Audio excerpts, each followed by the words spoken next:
Hello, how y'all doing? This is part one, emergency. I became poor overnight. That had something to do with the weather. I'm not going to go into a lot of detail, but there was an ice storm. And the ice storm's going to mess up the trees, it's going to mess up the roads, it's going to mess up everything. But it was just, I'm not going to go into a lot of detail, but it was just hazardous for us to be in a house because I didn't know trees were going to fall because they were laden with ice. Okay, so we decided to go stay 2 days in a hotel room, okay, in a hotel, because the house was too hazardous. Okay, so we looked all over for a hotel. We made a very good effort to look, in the nicer areas for a hotel. There were absolutely no vacancies in that area, none. And some had no vacancies, plus the electricity was out. Then we went into, we were actually technically homeless, technically. Then we went into this kind of rough area where they have prostitution and drugs. But they did have vacancies, so we checked in there. And, of course, I sprayed, disinfected all over the place because of the COVID.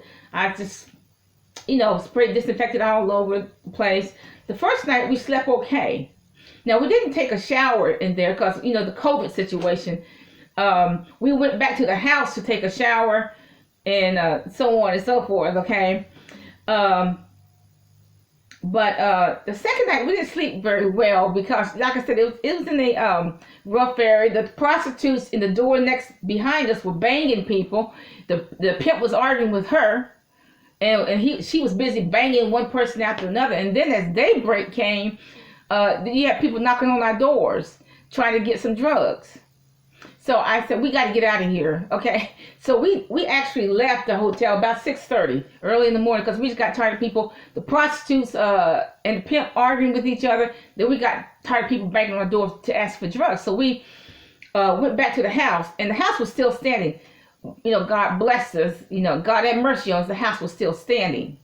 The trees had not fallen on the house. So, we called the tree surgeon and so on, and they took care of that. But we were in an emergency situation. But what really happened is that we became poor overnight. That's why I tell everybody to be backpack ready.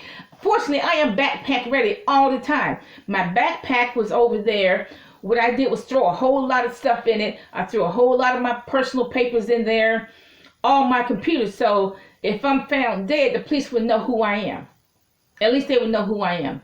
Because like I said, I don't know if when you're in an emergency situation, you don't know if you're going to survive. So I threw the computers in my backpack and my personal papers in the backpack. That's about all I could. And we left with the clothes on our back. Because like I said, it was hazardous to stay in the house because of the ice storm, which made the trees hazardous. We didn't know if the trees were going to fall in the house or not. Okay. So we left in a hurry. And we just left with the clothes on our back. And so technically we were homeless. Technically it was just the clothes on our back. Okay, so we left the hotel 6:30 in the morning the second day.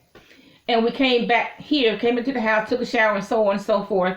Called the tree surgeon. So we got the trees taken care of. Bless God. You need that emergency money to take care of trees, to take care of stuff like that. That's why I say you need to have emergency money. You need to have an emergency bank account. But you know what? What was shocking, the things that I saw, and that is part two. That was the shocking part. Like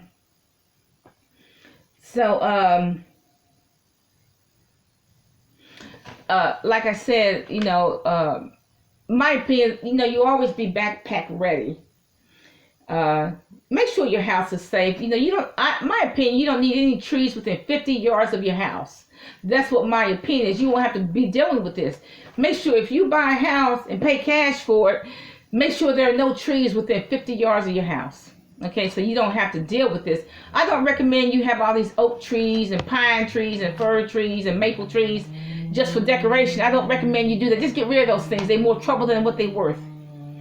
These big magnolia trees, they are pretty, but they will wreak havoc on your house because the first ice storm comes, they're going to fall on your house. Or if there's a hurricane, they're going to fall on your house. So I recommend that you get rid of the trees. Have a nice day.